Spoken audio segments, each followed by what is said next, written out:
Saya tahu bukan sebab saya nak jadi menteri besar kan, ada sebab dia. Saya tahu kalau saya memang tak berminat dalam politik. Aku pakai macam ni lah. Jadi orang politik ni kena pakai samping, songkok, semua payah. Saya memang, saya memang macam ini. Jadi saya lagi selesa hidup sebagai seorang profesional. Tapi keputusan yang berlaku di pilihan raya negeri kebelakangan, daripada Melaka, sebelum itu Sabah, kemudian Melaka, kemudian Sarawak, dan kemudian terutamanya Johor. Saya ingat lagi malam itu, walaupun keputusan belum masuk, bila saya nampak jumlah yang keluar undi pada hari itu memang rendah, dan bila keputusan mula masuk, dia mengesahkan garis lidik yang kita buat dengan 44,000 orang pengundi atas pagar beberapa hari sebelum pilihan raya negeri. Antara orang yang pertama saya telefon ialah Amin. Saya tak tahu Amin beritahu kat Datin ke tidak lah. Kalau Datin ada, saya tak tahu dia beritahu ke tidak. Saya kata apa yang berlaku dekat Johor ni membimbangkan dan berbahaya, terutamanya kepada Negeri Sembilan. Saya bimbang secemerlang mana pun Negeri Sembilan, popular mana pun Amin, dan kita tahu memang dia popular kan, kita tahu kerajaan kita memang popular, dan kadang-kadang bahaya kalau kita tak ambil perkara-perkara lain, kita mungkin jadi terlalu selesa. Jadi sebab itu keputusan negeri Johor itu adalah satu kejutan yang baik, kerana dia menampakkan satu bahaya yang kita kena tangani lebih awal, iaitu kerajaan negeri boleh popular, perkhidmatan boleh baik, tapi kalau kita tidak selesaikan kempen kita di peringkat pusat, kalau imej parti kita itu tidak selari dengan kehendak pengundi, dia akan kata saya suka awak YB, saya suka awak, tapi saya tahu akhirnya nasib rakyat seharian ditentukan lebih banyak oleh kerajaan pusat, dan saya tak suka kempen parti kamu dekat kerajaan pusat, jadi saya akan tukar. Sebab itulah yang berlaku di Johor. Anggota parti kita buat kerja dengan baik dekat Johor, kita berkempen dengan baik, kita ada wakil-wakil rakyat yang cemerlang di Johor, kita tak ada masalah di Johor. Yang lompat pun satu dua je. Tapi oleh kerana beberapa perkembangan yang berlaku dan juga langkah yang diambil oleh parti itu bagi gambaran, sehingga menyebabkan pengundi atas pagar menghasilkan parti kita ni tak ada beza. PKR Pakatan ni tak ada beza dengan Perikatan Nasional, tak ada beza dengan Barisan Nasional. Jadi dia kata yang penyokong tegar kita kata buat apa pun keluar, sama je korang, lemah, lemau, macam-macam lah dia panggil kita. Jadi yang tegar ni dia tak keluar, dia kata buang masa saja. Rugilah kita. Sebab itu kita tengok jumlah keluar pengundi Cina, pengundi India terutamanya yang banyak mendukung kita jatuh mendadak. Itu menyebabkan kita dah rugi dalam 10-11%. Di kalangan pengundi atas pagar pula, dia kata dulu memang saya sokong Pakatan Harapan, dan oleh kerana undi mereka itulah kita menang. Kita juga nampak bahawa pengundi atas pagar tak kembali kepada UMNO.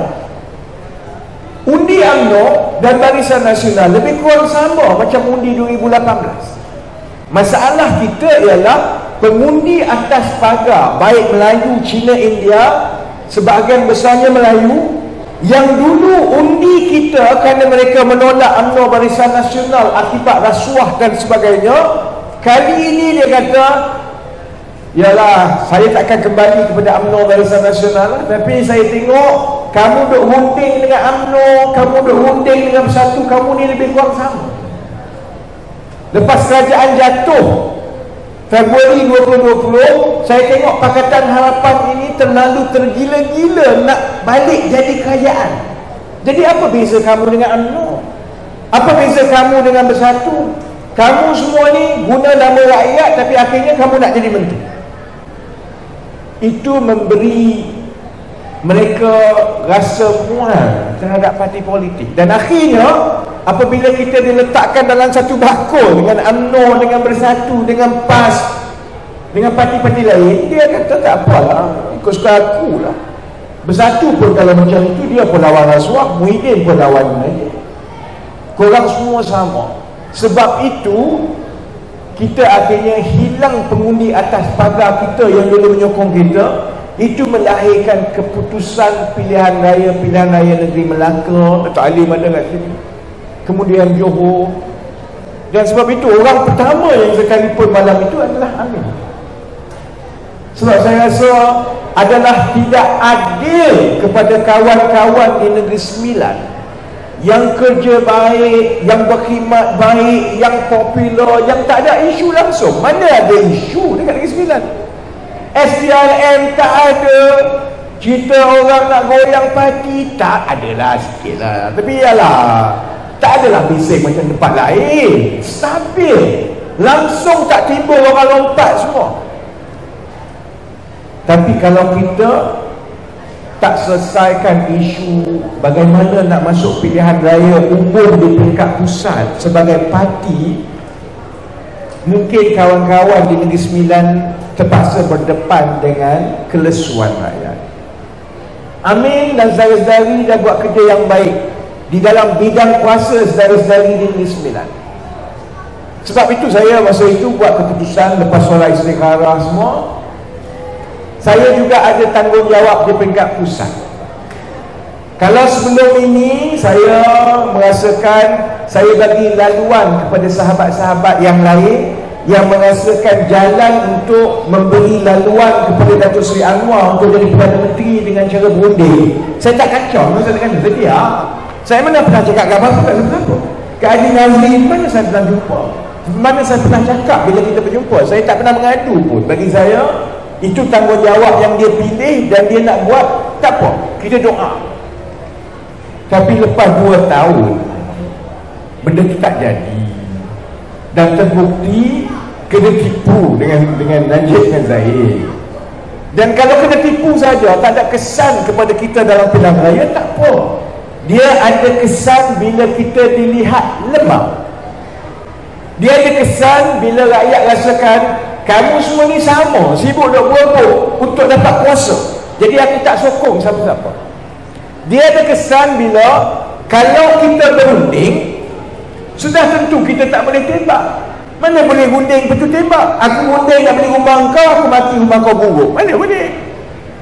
Gunding dengan UMNO, tiba-tiba hentam UMNO kata kalau nak gunding tak payahlah tembak lagi. Oleh kerana kita runding 2 tahun itulah kita tak tembak 2 tahun. Kita tak tembak 2 tahun, rakyat rasa lebih kurang sama je. UMNO, Bersatu, PKR, Pakatan kan. Jadi sebab itu atas kesedaran itu, walaupun kadang-kadang orang tak selesa dengan cara